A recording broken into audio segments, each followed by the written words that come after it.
Oh, hey, hi, howdy ho.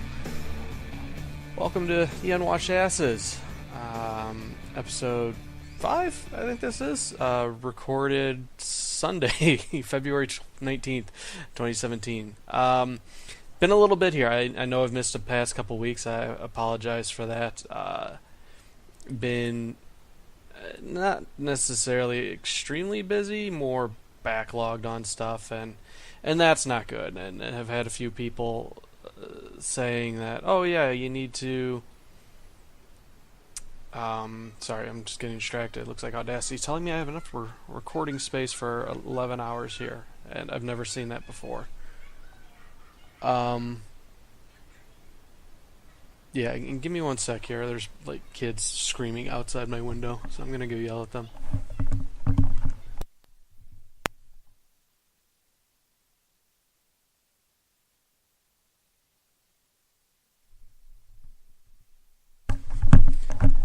Dead air. We'll see if I edit that out. Probably not. So, weather turned nice, and it's been gorgeous out. And by gorgeous, I mean Wisconsin winter. We're up in the low 60s now, so everybody's having a good old time with that. Um, but yeah, I've been gone a couple weeks here, and again, I apologize for that. I've had a few people already yell at me, say, "Hey, where's the latest episode? What the hell?" I'm like, I didn't think anybody listened to this show, so joke's on me. It's a bigger success than I thought. So thank you for that. Thank you for watching if you're doing it on YouTube or if you're just listening through whatever podcast app you use. It's very much appreciated. So yeah, a couple different things I want to talk about today. Besides this being, the makeup episode, I will be posting the other episode for the 17th here, or the 16th, as well shortly. So in this one, we're going to cover the man-pig chimera hybrid that was made, pay-to-roll chess in video games, and then just kind of a recap what I've been watching lately, because I've been getting out, I've been having a social life, and watching movies. So, first and foremost, we had a human-pig embryo created, chimera. So, there was a private firm by the name of the Salk Institute that was able to successfully inject a pig embryo with human DNA. Now, typically, what will happen, aside from my Discord here blowing up my stuff, is that when you try to inject these cells, apparently the host will go ahead and devour the foreign cells, which then don't allow it to bond to one another. This is typical in cases of like organ transplant, or say somebody needs a kidney, they get it from a host. It's not going to be 100% compatible, so the host will go ahead and reject the organ, and then we have to take like immune system suppressors to tell our system, hey, quit trying to kill the thing that's supposed to keep you alive. So they've been making a lot of big steps in that field as far as synthetic organs, growing organs on rats, and other things of the like, so we can cut down the rejection rate. As it stands now, we are still facing a shortage when it comes to donor organs and even using ones from like baboons or pigs. So the idea here is that they will create, I believe, these hybrid organisms that can then grow custom organs for patients. Typically, at least the way I understood it, was that they were going to inject like our host DNA into one of these embryos, grow up an organ, and then of course with like the more percentage of human DNA versus pig, or I should say cell count, then the host has a much lower chance of rejecting it, and then we wouldn't have to rely on donors so much. So it's kind of a win-win there. So the Salk Institute had to do this all through private funding. This isn't something that is eligible for public funding. In fact, all Chimera projects are ineligible for public funding. I imagine there's a lot of ethics and moral outrage that happens when things like this, get kicked up into the wild. And it's honestly probably going to be a lot of religious reasons coming into it, as far as, well, God didn't make us this way, and he didn't. If he wanted these creatures, he would have made them. But there can also be the moral outrage as far as, well, they're not human, and we kind of had a similar thing when we started actually creating clones, and it's amazing to me to think that this was all science fiction when I was a kid, and now we actually have clones, we have cyborgs, we now have chimeras, just things that were impossible 20 years ago now are running around here, except for the chimera, because they went ahead and put this thing down 4 weeks into its development. So what I had read was that the Salk Institute was able to proceed on the findings and research of other scientists, where they had figured out how to grow pancreatic tissue of a rat within a mouse. Once that pancreas had, I'm trying to read my notes here. So other scientists figured out how to grow the pancreatic tissue of a rat within a mouse. They then transplanted these organs into diseased mice, which successfully treated their diabetes. The Salk team took this research and went further. They were able to modify the blastocysts, which, as I understood it, were the precursors to embryos, essentially the building blocks before it mutates into that next form. They removed the genes necessary to grow certain organs and inserted rat stem cells capable of growing the said organs. The cells successfully grew. These mice then reached adulthood, and some even had side effects where they grew gallbladders, which hadn't been a part of that species for 18 million years. So what they were doing is they are effectively rewriting the DNA structure of these stem cells. And what they would do is they'd say, okay, well, since stem cells can effectively grow to be anything that you want with the right programming, so to speak, they could take a look at these mice, which are very close relation to rats, and say, okay, well, we have these that are suffering from pancreatic failure, or in this case they just mentioned the pancreatic. So they modified the stem cells of the rat tissue so that it would start growing a new pancreas, and then went ahead and implanted that into the mouse. And it was interesting because they're not 100% compatible match, and by bringing over this other tissue of something that's close but not quite, and then proving that it was effective at not preventing but stopping, in some cases even reversing the issues that the mice were experiencing without rejection, and then allowing them to actually lead full blown life and lifespans where they're reaching adulthood, and we're getting these side effects. It's amazing stuff. So what they were able to do then was further that research as far as, well, what do we have that's closest in relation to humans? And aside from chimps and primates, we have the pig, where our organs are very similar as far as count, type, size, shape, all that. And same thing for our tissue, skin, which is technically an organ. So the idea being that let's go ahead and modify the pig embryo with some human DNA. Now the issue that they're running into is that typically the host, in this case the pig, will go ahead and, like I said, devour the human DNA much quicker, or I shouldn't say even much quicker. It will just go ahead and destroy it outright because it sees it as an invasive thing. By introducing the human cells,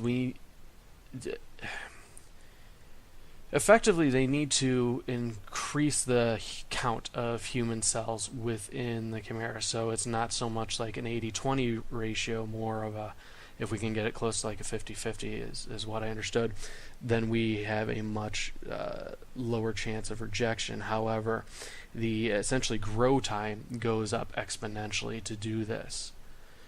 So the article I was reading also went into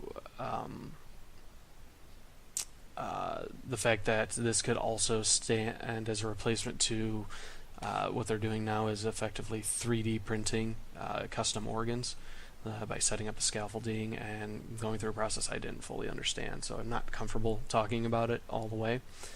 I'm just barely stumbling through this chimera thing. I think it's amazing that we've reached this step in science and we can effectively recode the building blocks of a creature and then redesign it for beneficial purposes for ourselves. I mean, can you imagine going into a hospital and finding out that I have pancreatic cancer or liver cancer, and we have to cut the entire organ out, but it's totally fine. We'll put you on like some form of dialysis, and we're actually going to take some of your DNA and we're going to inject it into this hybrid creature and grow up a whole new organ for you that it's designed just for you, so it's going to be compatible, it's going to work, you're going to be fine. Or in cases where you have to have a kidney removed and you're down to one, well, you could go back up to two, or just all types of things that could help us out. And that's, while I have a general disdain for humanity as a whole, this is a tremendous step forward, and could definitely help out as far as like exploration of the galaxy and other planets, where once we finally get off this rock that is Earth, it's not like say something happens to an astronaut or a researcher as they're exploring, say, Mars, and they're like, oh crap, well now we need to get this replacement organ. They're not going to pack one up in a little cooler and shoot it off into space and like, okay, we got to get this heart to this guy and get it inject into him. We could literally have those building blocks, those cells and whatnot, on the ship or on the settlement, and then go ahead and grow what we need, and then go ahead and get it installed, so to speak, in the person, do the transplant. And that's phenomenal, because I am a huge believer that Earth is but the cradle for humanity, and our future really lies in the stars. And so anything that can help us get off the planet and then continue exploring is really going to help with that.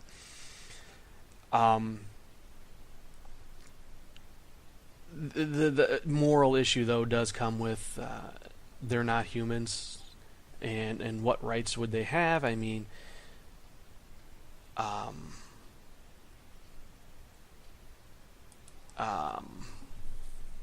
sorry, Discord distracted me. Somebody won't stop blasting. I know I should just turn it off.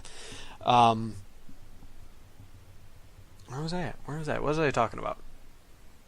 Oh yeah. The moral question here, they're not humans. What rights do they have? Do they have any rights? Do we have I think it mostly comes down to what are they actually going to look like, and how are they going to develop? Is it going to be a thing where we have mostly human-looking people, and then they have like pig faces from the Twilight Zone? Are we going to get Miss Piggy-looking things and have all the weird fetish shit come up with that?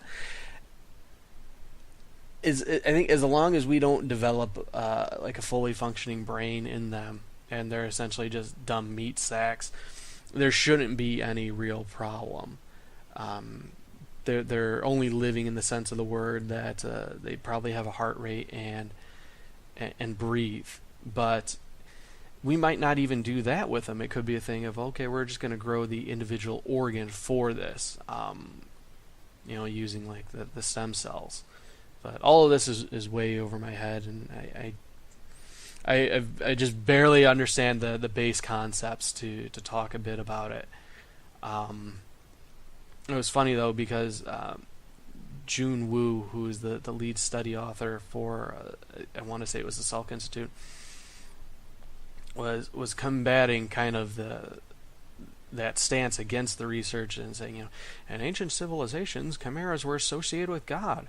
Our ancestors thought, the chimeric form can guard humans, and it wasn't stated implicitly, but alluding to like angels, and which would also be kind of really badass. Like, okay, we're gonna grow you some motherfucking bird wings. We're gonna sew them onto your back and get them fully integrated here. or we're going to create an entirely different life form that is just, angels, and they can fly around. And, oh, that one's got badass hawk wings, and this one's, like your stereotypical dove, or this guy looks like a raven. That's just super cool. And then what happens when, are they sterile? Or can they actually breed? What happens when we get like a pig person breeding with a bird person? Do we have do we have the flying pig at that point? Do we say, oh, when pigs fly? It's like, oh yeah, well, Susie, she's just going across the neighborhood there. So I'll ask her the next time. And how long until we have cyborg flying pigs? And if they don't have rights, can we throw them in like a Roman gladiatorial arena, where it's like, place your bets, place your bets. We have the pig people from Minneapolis fighting the cyborg bird people from Wichita, and they go at it. I imagine there'd be quite a bit of uproar about that, but god damn, would that be amazing to watch? And either way, just the fact that we're making these advances is just, again, I can't get over that. So yeah, they did go ahead and terminate it at the 4 weeks. I don't know exactly the why. Probably because they didn't want developing into like full blown sentient life, or maybe it was going to fail anyways, and they just like, oh, yeah, no, let's go pull the plug.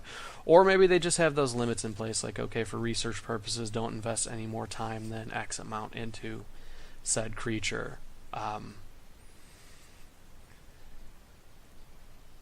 Oh, yep, I'm looking at my notes here. I'm like, did I miss anything? Did I cover anything? So, effectively, pig people are also the basis for orcs.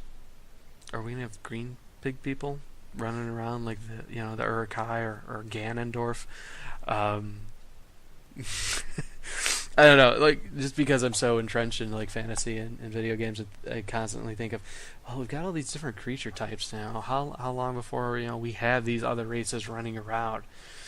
And it's kind of like a Final Fantasy type adventure. Like, okay, yeah, let's go over to and not to be racist here, but like say the Middle East where the pig people live, and in the heart of Africa you have the angels, and up in the Arctic you have the bear people.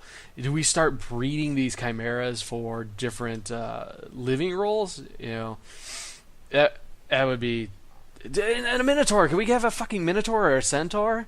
What are our limits here?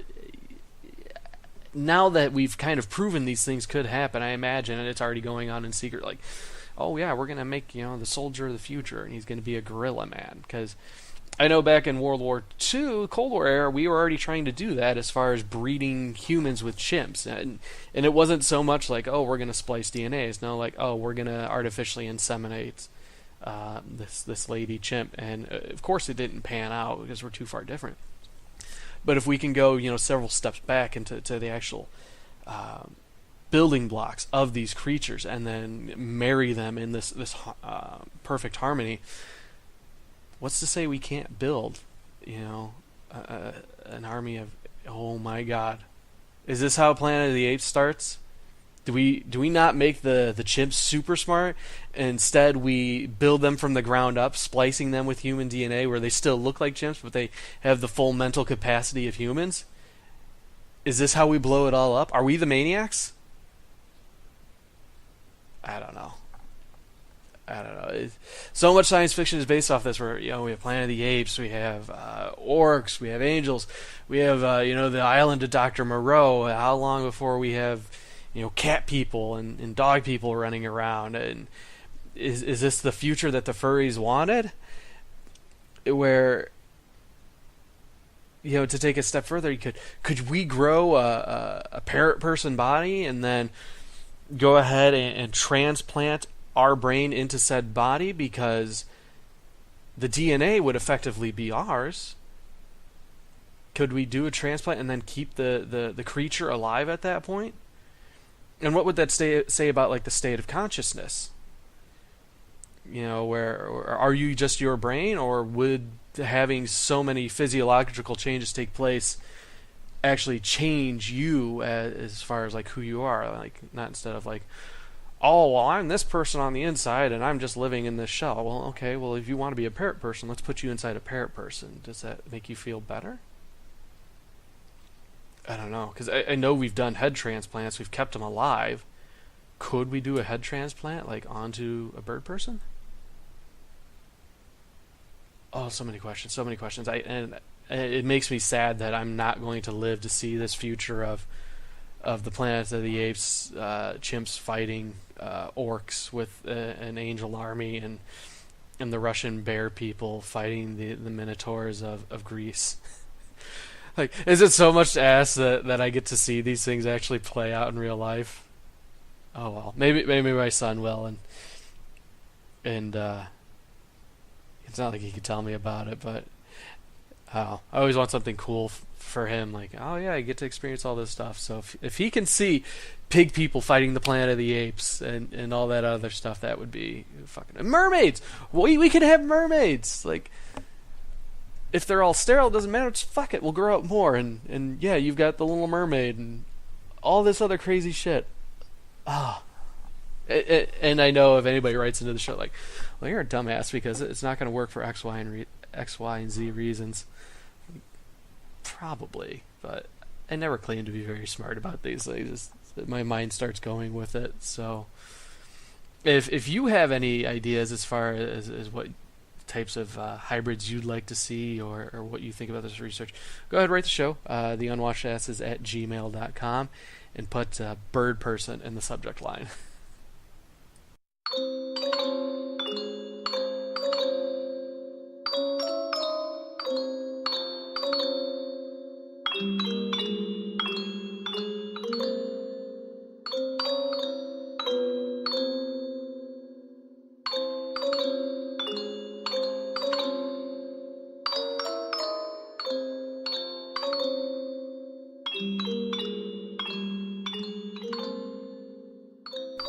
Okay, so change of plans.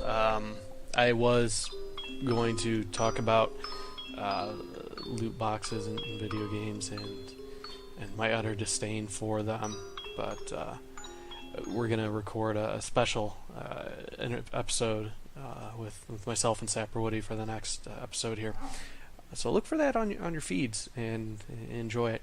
So we're going to rearrange this episode a little bit here because I guarantee he's not going to want to talk about the same topics that I do as far as what I'm watching and then what I've been playing lately. So what I've been watching has been actually a lot of good stuff. Last weekend, took the boy out to see Lego Batman movie.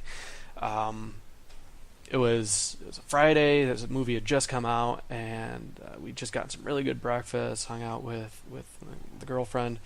And I don't spend enough time like going out and doing things with him as I'd like, mostly because I don't get to see him all the time, and then two, it's been winter in Wisconsin. You can't have a baby, a little baby, precious baby boy out in the cold and the wind. So been a lot of indoor stuff, playing with Hot Wheels and building things and whatnot. So I've taken him to the movies a couple times in the past, but it's hard. I mean, you have to, one, gauge when's the right time. You know, is he going to be calmed down? Is he not going to make distractions for other people? Is he not going to, you know, be hungry or crabby and other things like that?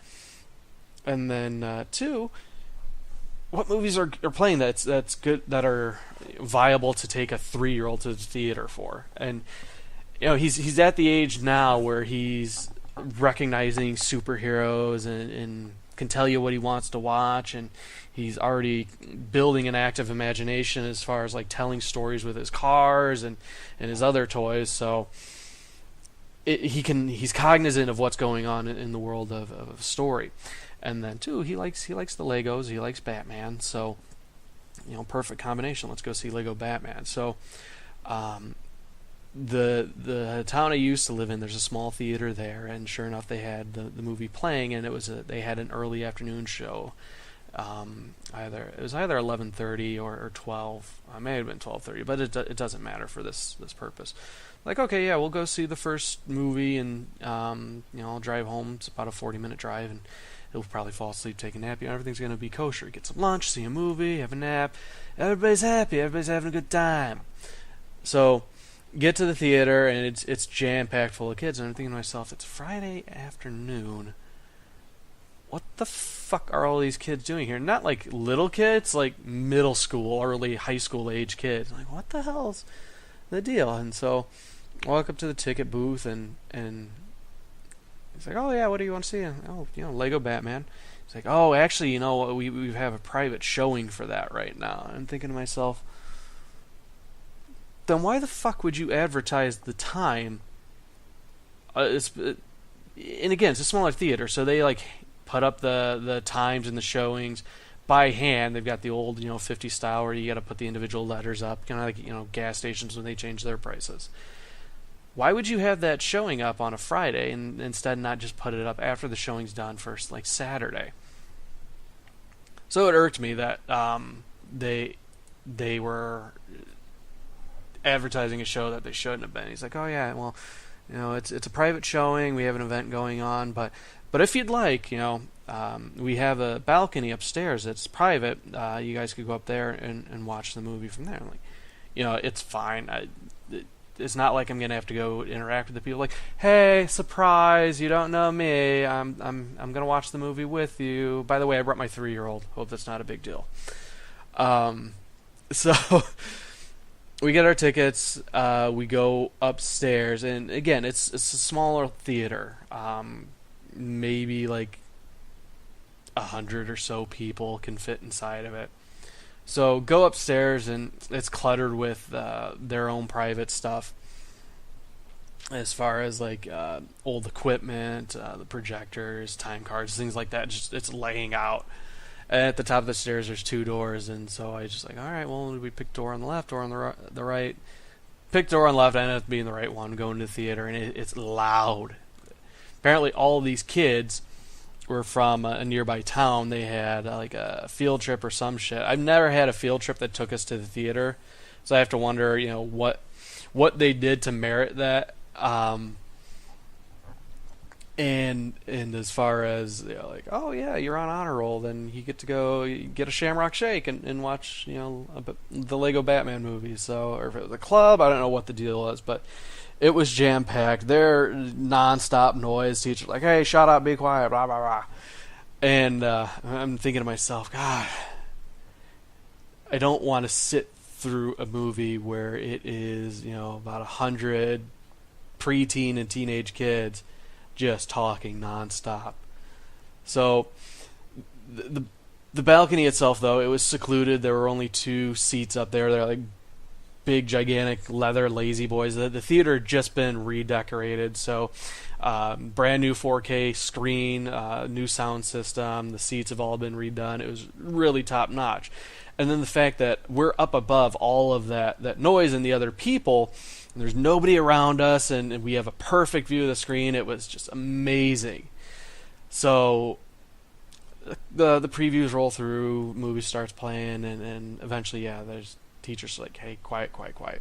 Everybody quiets down, and for the most part, they were quiet throughout the movie. And every now and then there'd be something that happened, and the kids being kids, they'd yell out and make a dumb joke, and that was about it. But the movie itself was really good. If you liked the Lego movie that came out 2013, definitely you'll want to go see this one. And if you're a fan of Batman, it goes into in a cartoonish way his psyche and why he's kind of like a dick as a character and needs to rely on friends and family more. It's a good look at that.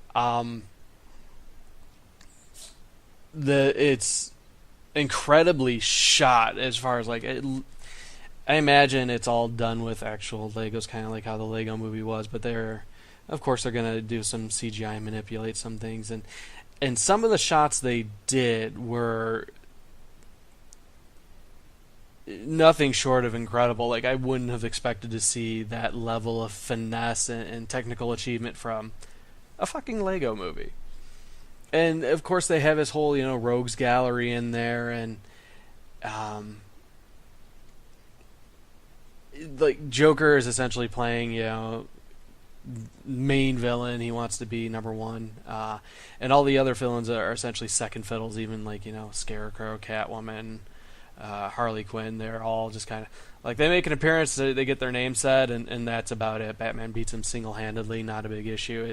It's the movie is completely about how Batman needs to not work solo and needs to learn how to work as a team and rely on people, which is a good message for kids. But again, it's humorous in the context of, well, Batman's just a gigantic dick, and even if you've been reading any of the comics, you know that he has a family that loves him, but he doesn't trust them. He has a plan for killing everybody effectively without killing them, because Batman doesn't kill.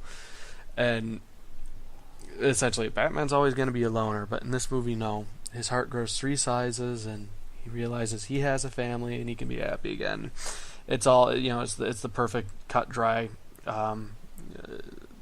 everybody wins ending. Even like the villains, they come to a conclusion. I'm not going to spoil it as far as like, we're Batman and Joker, everybody gets what they want. And I don't know. The humor, though, is what is top notch. The writing was impeccable. There's a lot of subtle jokes for the grown-ups and plenty of jokes for the kids. I was happy that there wasn't any tie-in to the Lego Movie as far as like Wild Style and the real world with like Will Ferrell running around as a giant. They do mention that Batman's a master builder. He's going to teach Robin how to be a master builder, but for the most part, the world is very contained within its own universe. There are some tie-ins with other properties that I won't mention the how or the why, but it's freaking hilarious. They much like how they incorporated other properties inside the Lego Movie. Similar effect here, just it's completely unexpected, and when it happened, like, oh, that's amazing, it's hilarious, I love it. But overall, very, very, very good movie. The boy, he seemed to enjoy it a bit until even though he's protesting, like, I don't want to go see Batman Lego. We go sit in the theater, and about halfway through the movie, he's just conked out on my lap. So it's a Friday afternoon. Just ate a great breakfast and sitting there with my boy in my lap watching a movie. Not much gets better in life. So it was funny though. Like the movie's over and I'm trying to wake him up, and he finally rouses and like, oh, so did you like the movie, buddy? He's like, yeah, I liked it. Like, you were asleep for half of it. That's so fucking adorable. So flash forward to this weekend, and went and saw John Wick 2 last night. Is it just John Wick 2 or is it John Wick Chapter 2? Either way, kind of similar to Lego Movie and Lego Batman as far as if you like the first, definitely go see the second. It's very much in the same wheelhouse. Something bad happens to John Wick, he has to go get revenge. But the movie itself, the first section definitely pokes fun at itself, as far as like, okay, John Wick's this unstoppable killing machine. The entire world's underground crime syndicate is afraid of him.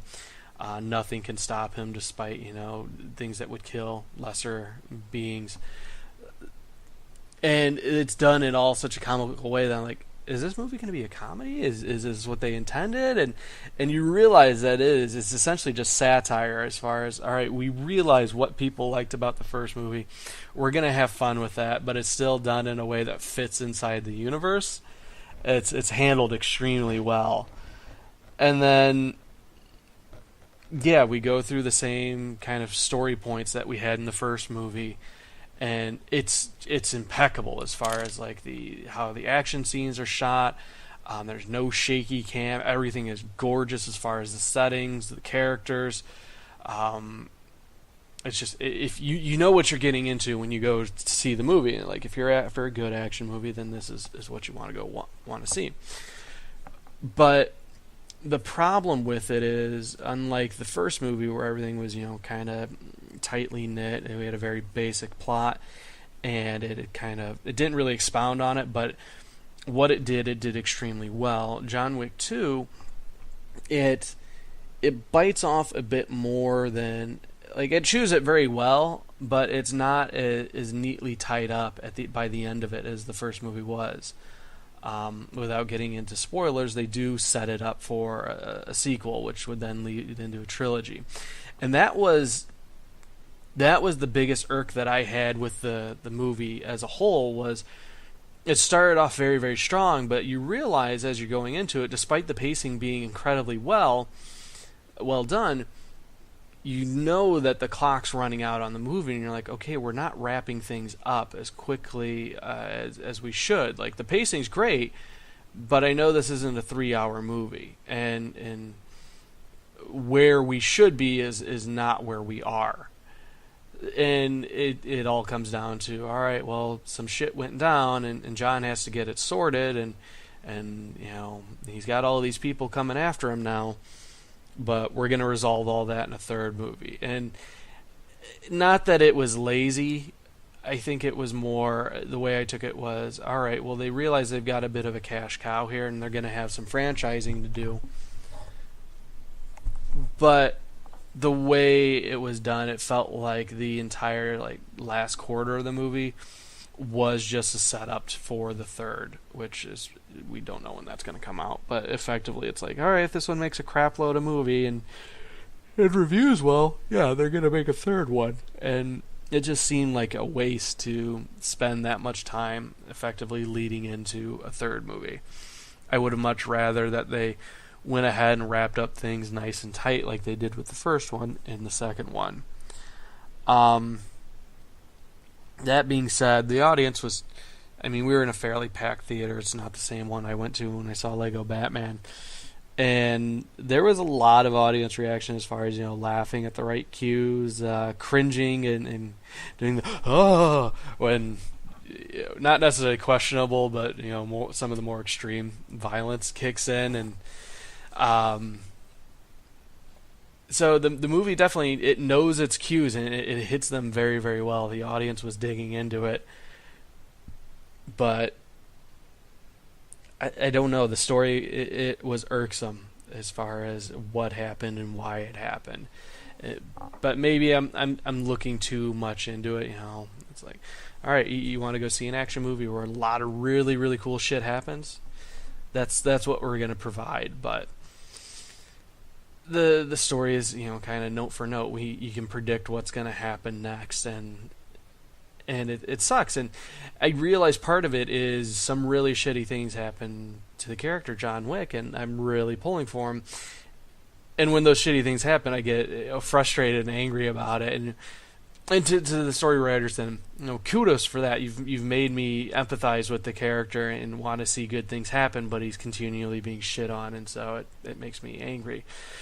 At that point, I'm like, I get angry at the movie then, rather than the individual, like the antagonist, and so you've suckered me in. Good job. But yeah, if you like the first one, definitely go see the second one. There's really no reason not to. It's an excellent movie through and through. I don't know. Of course, I will go see a third one, but just again, the way the ending for this one was handled, leading into a third. It feels like it cheapened the entire affair a bit. So yeah. Beyond that, TV wise, of course, been keeping up with Taboo on the FX app. Despite the FX app just being a gigantic steaming pile of shit, constantly running ads, and heaven help you if you stop watching a show halfway through and you want to go resume it, because I shit you not, I got hit with a solid block of 10 minutes worth of ads. I'm like, all right, something's wrong, something's broken, let me close the app, go back in. Another 10-minute block of ads, and then sure enough the show kicks back in. It's almost to the point I don't know that I want to sit through all of these ads and watch, it should be like a 40-minute show, and it takes an hour and a half to get through it. It's fucking ridiculous. And I don't know if it's a thing where, do I just quit watching? Can I quit watching and then just wait and hope that it pops up on, Amazon or Netflix and then watch it there?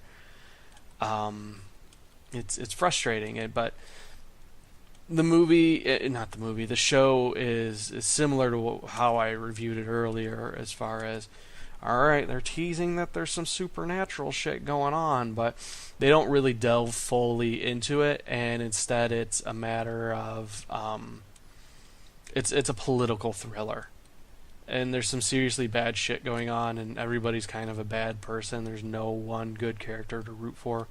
They all have their agendas, and it's typical as far as how shows are done nowadays.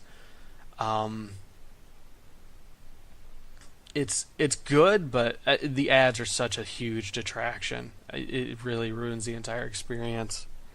The same thing I'm going through with like Legion, which is also part of the FX network. Legion, it's for whatever reason I don't think it has as many ads as Taboo does. And I don't know why, because it is the newer show. They are pushing it just as hard as they were with Taboo. But Legion is an entirely different animal.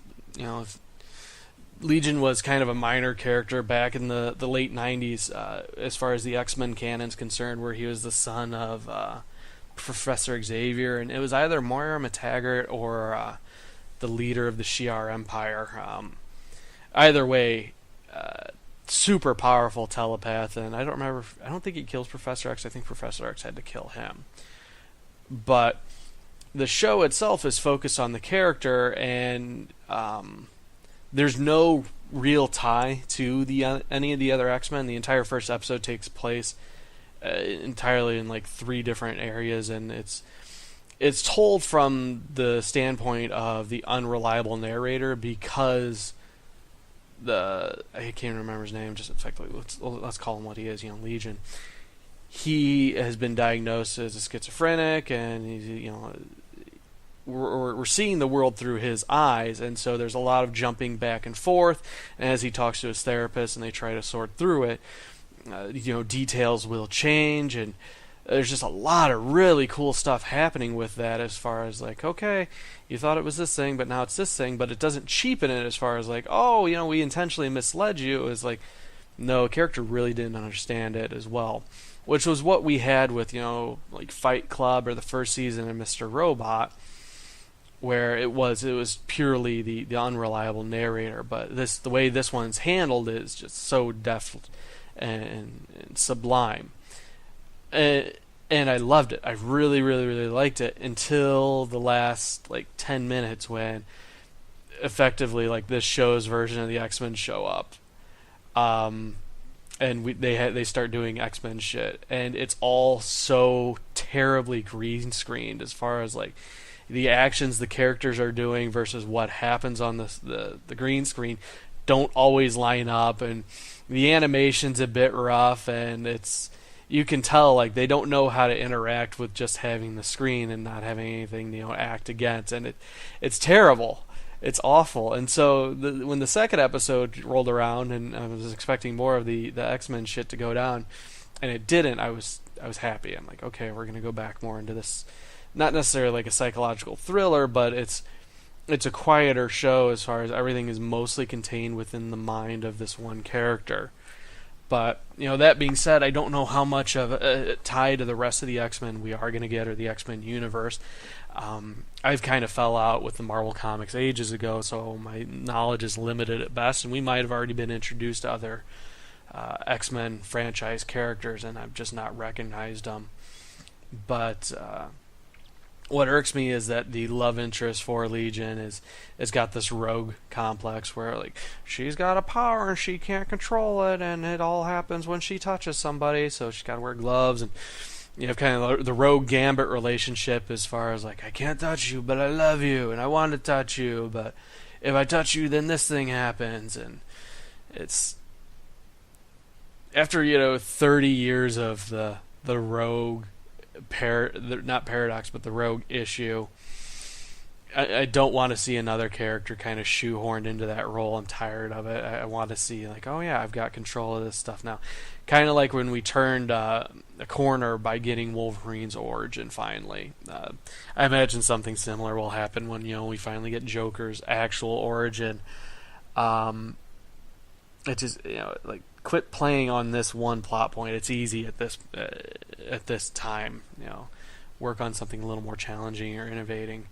And that's what I think the show is, as far as innovation.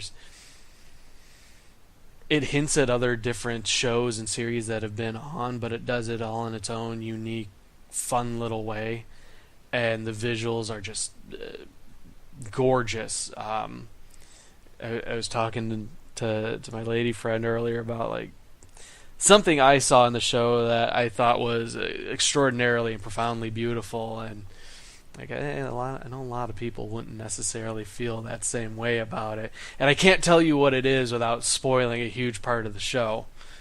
But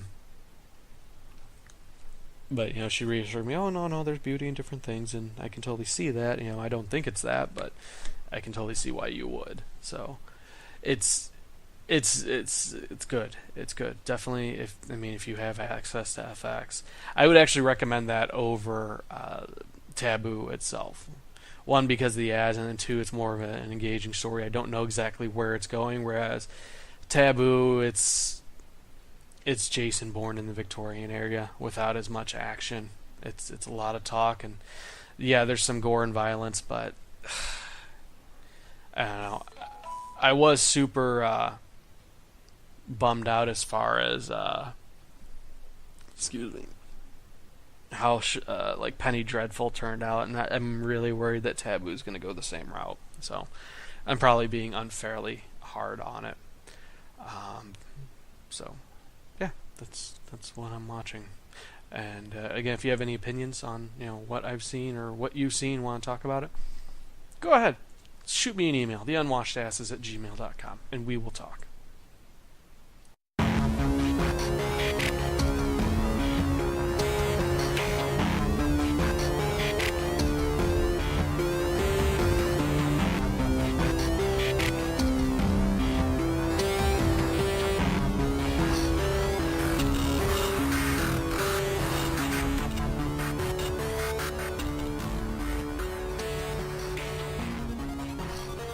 Okay, so a lot of things going out of order. The real-time recording screws all this up. So, I did the first two segments of this show while making plans with Sap or Woody about recording the next show.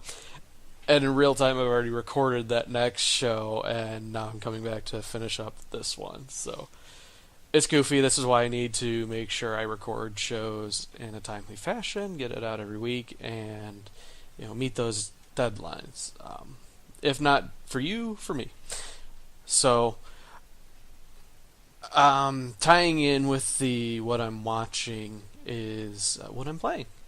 I know if you guys pay attention to what I do, I've been doing the Friday Night Smite for several months now, but recently the lady love of my life got me For Honor for Valentine's Day. For Honor. It's weird saying for without it being like a lead up to something else. So for Honor. It's goofy. But for those that aren't familiar, it's essentially imagine the combat of Dark Souls merged with knights, Vikings, and samurai just going bananas, and combined with the progression system of a Call of Duty. It's a stupid amount of fun. I just finished up the story mode today, which is evenly split across the three factions, where you have, you start off with the knights, you move into the Vikings, and you go into the samurai. And logistically, it wouldn't work because they're all different time frames, but the way this one sets it up is there's some type of event that merged the lands. So essentially, imagine three pieces of a pie. Oh my god, I want some pie now. All butted up against one another, and for the most part, they leave one another alone. But sometimes there's raids or territory disputes, and so. Oh wow, I need a cough button. I'm sorry. Been talking for 2 hours straight, so my voice is starting to get shot. You have the three different factions that have been fighting with one another for about a millennium, and technology hasn't increased all that much, and it's so good. I mean, I've always had a thing for knights and the armor and the swords and the hey nani nani, but being able to take it to the next level as far as like realism and combat without making it stupid. I'm looking at you, Chivalry, Medieval Warfare. Is a lot of fun because again, it handles a lot like the Souls series does in terms of controls, except it introduces some new quirks as far as like how you attack and block. So each character has kind of like an inverted triangle where the long side's at the top and the pointy side's at the bottom. And you'll use the left trigger to lock on to an opponent, and you can see their triangle, they can see yours. And using the right stick, you'll point it in one of those three directions. And then depending on which way it's pointed, like if it's pointed up, you'll do an attack from the top, left, right's an attack from the left or the right. And so when you see your opponent attacking you, you'll see which direction they're coming from, and then you have to move your stick in the same direction to block the attack. And if you have like more than one opponent and it's like a group fight and they're coming at you, you'll still see where the attack's coming from, and you still move your stick in that direction to block said attack. And you also have your attacks, which are like right bumper and right trigger, which are your light attack and heavy attack. And it comes down to timing, and there's also parries and dodges and grabs. It's surprisingly in-depth as far as how the combat actually plays out, where there is a very steep learning curve. I noticed that because progression is tracked completely differently for single player and multiplayer. I wasn't expecting the story mode to be as in-depth as it was. So I jumped into multiplayer and just got thrashed. I had no idea what I was doing. I thought I could figure it out. Go through story mode and found out that normal mode in there is stupid easy compared to even the AI in the multiplayer, where I need to bump it up to hard to even begin to get a challenge. And the only step past hard is realistic, which eliminates the HUD and makes it all stupid kinds of difficult. So story mode will actually teach you how the combat works in a fairly in-depth way. So now that I've completed that, and my hands are deformed claws, I feel like I can go into multiplayer now and then actually stand a chance. I haven't gone back in since, so next week I'll give you an update and let you know whether or not I got thrashed. But beyond that, you have a lot of different customization options as far as like your individual warriors. There's 4 different classes per faction, and each plays like they have counterparts across the factions, but otherwise they play very differently from the other classes within said faction. You can then get upgrades and different pieces of armor which you equip, and then you can upgrade that piece of equipment even more, and you get all kinds of different dress up options as far as how the armor looks, what the armor pieces look like, colors, so on and so forth. So it scratches the itch as far as like, I'm going to play dress up and make my knight look super pretty. So I'm a huge fan of that. And then the faction wars are constantly ongoing as far as multiplayer, where you're pushing the boundaries. You know, like sometimes you go into Viking territory, sometimes they'll take yours over, or maybe the samurai do it to you. You know, vice versa. And there's a ton of different game modes. There's modes, you know, where you're fighting other people, others where you're fighting, you know, against AI. So if you don't want like the fierce competition that is the PvP, you can still do PvP with other people, but against bots. But the bots are just as difficult in my experience. So it's one I see taking up a lot of my time. I only found out about it during its beta weekend, and I didn't even see much about it. I'm like, oh my gosh, this game looks so amazing, I have to get it. And the lady love was very kind, and as far as like Valentine's morning, okay, let's get it. Like, yes, I wasn't even gonna like do the fake. Oh no, it's okay. It was like, oh, yes, please. And like whenever I have free time, I've been playing that. So come at me. 0 and 09 on Xbox. Go ahead and send me a friend request, or if you see me, please record it and send me a link to like the YouTube video, and I will love you forever.